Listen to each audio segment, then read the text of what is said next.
안녕하세요. 서울 S치과 최승원 원장입니다. 오늘 준비한 내용은 치관 확장술에 관한 내용입니다.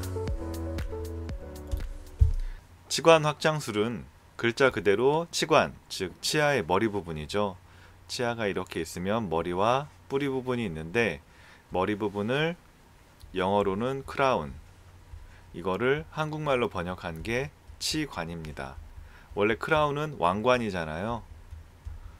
근데 치아의 머리를 왕관이라고 번역할 수는 없어서 치아의 치자를 따서 치관이라고 표현을 하고 있고요.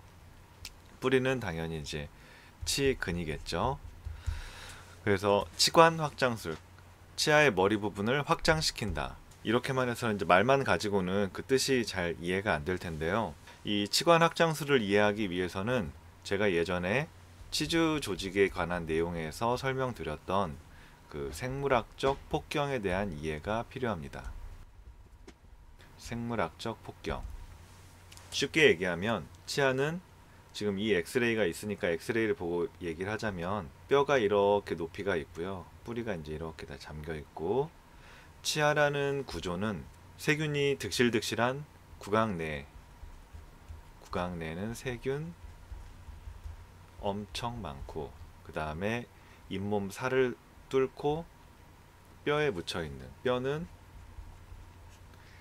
세균이 있으면 안 되겠죠. 뼈에 세균이 들어가면 감염이 생기고 골수염이 진행되고 문제가 커지니까 뼈는 세균이 없어야 되고 구강 내에는 세균이 많은데 치아라는 구조는 뿌리는 뼈에 걸치고 더러운 구강내, 더럽다고 하니까 그런데 하여간 상대적으로 균이 되게 많은 구강내로 나와 있는 그런 구조를 갖고 있습니다. 그러면 구강내의 세균이 뼈로 들어가지 않게끔 여기 뭔가 방어막이 필요하잖아요. 그게 이제 치주 조직에서 그 잇몸이 치아를 타이트하게 감싸고 있는 띠가 있는데 이게 이제 저희가 생물학적 폭경이다. 그때도 말씀드렸는데 생물학적 폭경이라는 말은 영어의 바이올로직 위스를 그대로 한국말로 번역한 거라서 이거 바이올로직 위스나 생물학적 폭경이라는 말은 딱 와닿지는 않습니다. 그래서 그냥 생체 방어막 정도로 이해를 하시면 이해가 좀 더 쉬울 것 같아요. 그래서 이 구강 내의 더러운 세균들이 치아를 타고 뼈로 들어가지 않게끔 방어막을 형성하고 있는 구조가 있는데 이게 이제 대략 자연치아에서 여유 있게 따지면 3mm 정도가 됩니다. 그래서 뼈 위에 3mm 정도 이 방어막이 형성될 수 있는 여유가 필요하고 그 위에 이제 입안으로 치아가 이렇게 올라가게 됩니다. 그러면 치아가 있을 때 치아가 이렇게 뿌리까지 있다고 칠 때 어떤 이유로건 여기는 이제 뼈의 높이고요. 이게 3mm에 해당하는 생물학적 방어막에 해당합니다. 그리고 치아 머리 부분이겠고 그럼 어떤 이유건 충치나 혹은 치아의 파절로 인해서 이가 거의 뼈 있는 데까지 이렇게 다 망가졌어요. 망가지게 되면 결국 손상의 양이 클 때는 이제 치아에 금관, 크라운을 씌우는 치료를 하게 되잖아요. 크라운을 씌워야 되는데 뼈 있는 데까지 가 있으면 뼈의 뿌리에서 뼈까지, 그러니까 뿌리에서 뼈의 높이가 여기인데 여기서부터 바로 크라운이 올라오게 되면 여기는 생물학적 폭경, 그 생물학적 방어막, 생체 방어막이 형성이 될 수가 없잖아요. 그래서 이렇게 크라운을 했을 때는 시간이 지나면서 입안의 세균들이 제대로 된 방어막이 형성이 되어 있지 않기 때문에 계속 파고들어서 염증을 유발합니다. 그래서 이 뼈 위에 3mm, 이게 이제 보철을 할 때 굉장히 중요한 원칙입니다. 크라운을 씌우거나 어떤 수복 치료를 진행을 할 때 뼈 위에 3mm 정도는 건전한 치아가 있어야 거기에 이제 생물학적 방어막이 형성되면서 딱 막아지게 되고 그 위를 크라운을 씌우게 되는데 이렇게 뼈까지 했을 때는 결국 여기다 크라운을 했을 땐 방어막이 제대로 형성되어 있지 않기 때문에 입안에 균들이 그냥 들어가게 되고 이로 인해서 염증이 계속 생기면서 뼈가 녹는 현상이, 또 잇몸이 붓는 현상이 반복되게 됩니다. 그러면 충치가 진행돼서 거의 뼈 있는 부분까지 충치가 진행됐다고 하면 그건 무조건 빼야 될까요? 치과에서 제가 진료를 하면서 가장 많이 듣는 말 중에 하나가 이거 안 빼면 안 돼요.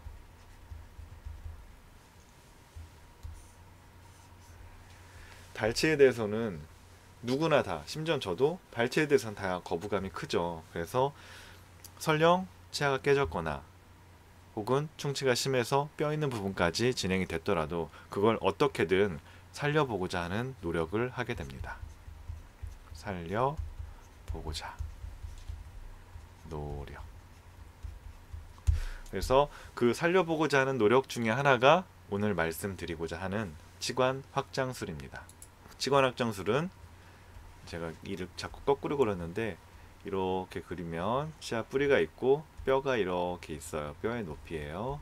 뼈의 높이.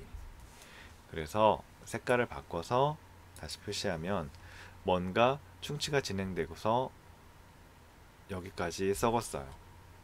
그러면 크라운을 씌우려면 결국 여기까지는 크라운이 들어가야 되는데 그냥 하려면 뼈가 생물학적 방어막이 생길 수 있는 3mm가 없어요.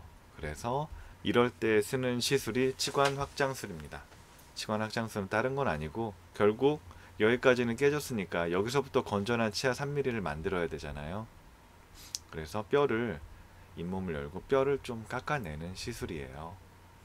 그래서 뼈가 내려가게 되면 상대적으로 치관에 해당하는 부분이, 뼈 위의 부분이 길어져 있기 때문에 그래서 이 시술을 치관 확장술이라고 칭한답니다.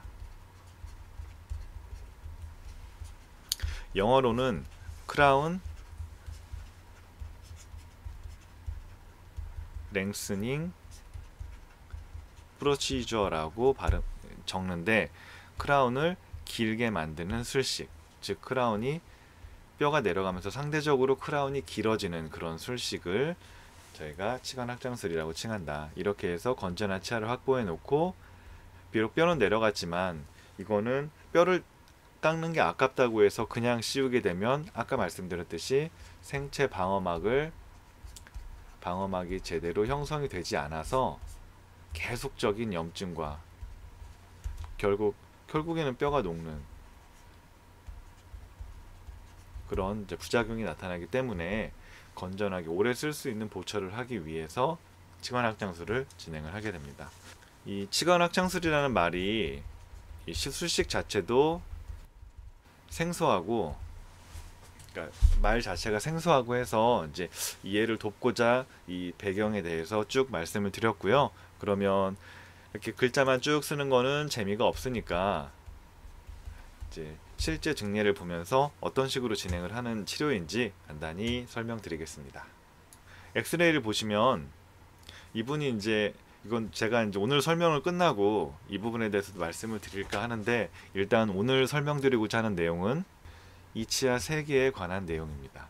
크라운을 3개를 연결해서 씌우셨는데 여기 까맣게 보이는 부분도 있고요.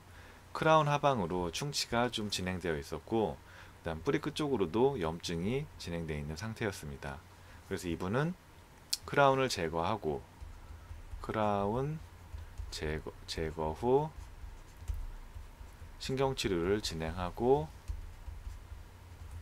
다시 크라운을 수복하기로 계획을 하고 치료를 시작을 했는데요. 엑스레이에서 보셨던 크라운의 구강 내의 모습입니다. 보시면 이제 예전에 제가 잘못된 보철, 바람직하지 않은 보철에 대해서 설명드릴 때 자연치아는 가급적 묶지 않는다라고 말씀드렸었는데 이건 3개를 이렇게 다 연달아 묶어놨고요. 그러다 보니 이 밑에 이제 잘 닦을 수가 없겠죠. 치실도 들어가지가 않고 치간 칫솔 쓰는 거는 또 많이 귀찮은 부분들이 있어서 이렇게 묶어 놓으면 아무래도 구강 위생에 문제가 많이 생기는 경우가 있습니다. 그래서 어쨌거나 이렇게 묶어 놓은 상태에서 속으로 다 충치가 진행되어 있어서 크라운을 제거를 해 보았습니다. 크라운을 뜯어내고 바라본 모습이에요. 보면 이 가운데 치아 같은 경우는 거의 뭐 이런 데는 다 썩어 있고 잇몸 속으로 충치가 꽤 깊고 묶여 있다 보니까 이 사이의 잇몸들은 제대로 닦이지가 않고 숨을 쉴 수가 없어서 많이 부어 있는 모습을 볼 수가 있죠. 얘랑 얘는 붙어있지 않았는데 그래도 여기는 붙어있지 않은 부분은 잇몸이 색이 어느 정도는 있는데 붙어있는 부위의 잇몸은 보시는 것처럼 굉장히 많이 눌려있고 염증이 있는 것을 확인할 수가 있습니다. 제거한 직후에 옆에서 바라본 모습이에요. 보면 이런 데도 다 충치가 있는 부분이고요. 되게 많이 옆으로도 썩어 있는 모습을 보실 수가 있죠. 신경치료 전에 이제 충치 제거할 부위는 다 제거하고 신경치료를 진행하다가 찍었던 사진입니다. 보시면 이제 신경치료를 위해서 근관에 이런데 이제 구멍이 나 있는 모습을 보실 수가 있고, 이 가운데 치아 같은 경우는 거의 잇몸 속으로 이렇게 충치를 제거하고 나니까 거의 잇몸 속으로 들어가 있는 모습을 볼 수가 있어요. 이런 데도 그렇고 되게 이렇게 되면 이제 본뜨기도 힘들고 제대로 된 치료를 하기가 쉽지가 않습니다. 그래서 이 경우가 이제 치관확장술을 해야 되는 이제 적응증이 될 수가 있는데요. 치관확장술을 진행하고 찍었던 사진입니다. 보시면 뼈도 좀 다듬고 잇몸도 좀 잘라내서 건전한 치아를 노출시키기 위해서 잇몸을 좀 밑으로 내려서 꼬매놓은 모습입니다. 처음에는 여기가 잇몸에 거의 묻혀 있었는데 이거보다는 잇몸을 좀 끌어내린 모습을 볼 수가 있고 치아들이 좀 많이 드러나 있습니다. 치관이 처음보다는 길어졌죠. 치관 확장술 이후에 한 일주일 정도 지나서 실을 빼고 잇몸이 아물고 있는 모습을 보고 있습니다. 그런데 이제 묻혀있던 부위에 치질이 치아에 좀 단단한 부분들이 좀 드러나 있어서 여기에 맞춰서 이제 본을 뜨고 치아를 수복하기가 용이해진 상태입니다. 이런 식으로 너무 잇몸 속으로 들어가 있을 때 그 상태에서는 정확하게 본을 뜬다든지 깨끗한 시술이 힘들기 때문에 자연 치아를 살리기 위해서 이와 같이 잇몸을 좀 내려서 상대적으로 치관을 좀 길어지게 하는 이런 시술이 바로 치관 확장술이 되겠습니다. 신경치료 후에 기둥을 세우고 단단한 재료를 채워서 치아 형태대로 다듬은 모습이에요. 아직은 잇몸이 다 아물질 않아서 이 상태로 이제 본뜨기는 힘들고, 대개 잇몸 수술이 들어간 경우에는 오늘 설명드리는 치관 확장술도 마찬가지고 치관 확장술이나 다른 잇몸 수술을 진행한 경우에는 잇몸이 가라앉는데 시간이 좀 걸리기 때문에 그래도 한 달 반에서 2달 정도는 기다렸다가 잇몸이 가라앉은 다음에 이제 본을 뜨고 크라운을 진행을 하게 됩니다. 그래서 잇몸을 건드리면 시간이 조금 걸린다라는 것을 설명드리고요. 이제 잇몸도 잘 아물고 해서 크라운을 씌워서 수복한 모습입니다. 크라운은 저도 항상 강조하듯이 하나씩 따로따로 해서 크라운을 씌웠고, 잇몸 쪽에 틈이 있는 거는 치간 칫솔이나 치실을 좀 꾸준히 써가지고 처음에 붙어있는 크라운을 제거했을 때 잇몸의 모습을 보셨듯이 이게 보이지 않는다고 멀쩡한 건 아니거든요. 그래서 가급적이면 하나하나 열고 숨을 쉴 수 있는 구멍을 만들어주고 잘 닦을 수 있다면 장기적으로 좀 더 건강하게 잘 쓰실 수가 있다고 생각합니다. 오늘 준비한 증례는 이 증례입니다. 이런 식으로 이제 치관 확장술을 통해서 살리기가 좀 어렵다고 판단되는 치아들도 웬만하면은 좀 살려서 쓸 수 있는, 이거는 이제 자연 치아를 살리기 위한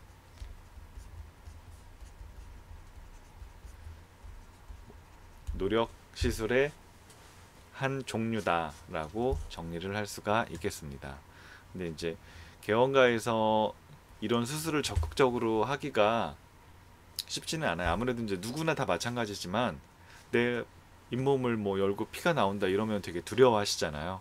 하지만 이제 꼭 필요하기 때문에 진행을 하는 거니까 이해를 하시고, 이런 부분 혹시나 치과 진료를 받다가 이런 부분이 필요하다라고 설명을 들으신다라고 하면 내 치아를 살리기 위해서 더 잘 오래 쓸 수 있는 보철을 하기 위해서 이렇게 하시는구나 라고 이해를 해주시면 감사하겠습니다.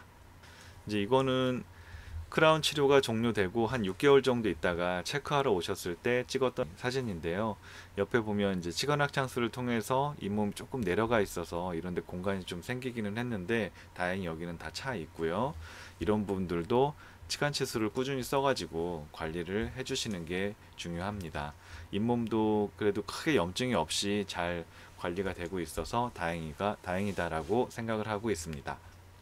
참고로 이 사진은 이제 신경치료가 끝나고 찍었던 엑스레이인데 사진이 좀 이제 뿌리 끝 쪽만 나와 있어서 잘 구분은 안 되지만 이거는 그 작은 어금니 2개랑 큰 어금니 하나 3개의 치아를 치료를 했었잖아요. 그 중에서 이게 큰 어금니고 이게 그 앞에 작은 어금니인데 뿌리 끝 쪽으로 이런 식으로 경계지어서 신경치료가 끝났을 때는 이제 염증이 있는 상황이었는데 치료하고 이건 6개월 정도 지나서 찍었던 엑스레이인데 이제 보였던 염증들이 신경치료 이후에 많이 가라앉아 있는 모습을 보실 수가 있습니다. 제 동영상 중에서 이제 신경치료에 관한 동영상이 있는데 신경치료는 직접 염증을 긁어내는 치료는 아니고 방어막을 세우고 균이 들어가지 않게 막아서 치료하는 간접적인 치료다라는 말씀을 드렸었는데 이와 같이 신경치료가 끝났다고 해서 염증이 바로 가라앉는 건 아니고 뼈가 이제 아물고 뼈가 찰 시간이 필요하기 때문에 대략 한 6개월 정도의 시간이 지난다라고 하면 뿌리 끝쪽의 염증도 가라앉고 뼈도 잘 차오르는 모습을 확인을 할 수가 있습니다.